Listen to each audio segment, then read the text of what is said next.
Did you know corals are animals which can also be fluorescent?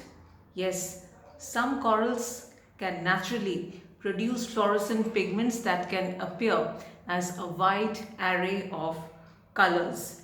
It's thought that the fluorescent molecules may have a protective function to shield coral from ultraviolet and high lights. Do you also know that corals support almost 25% of ocean life?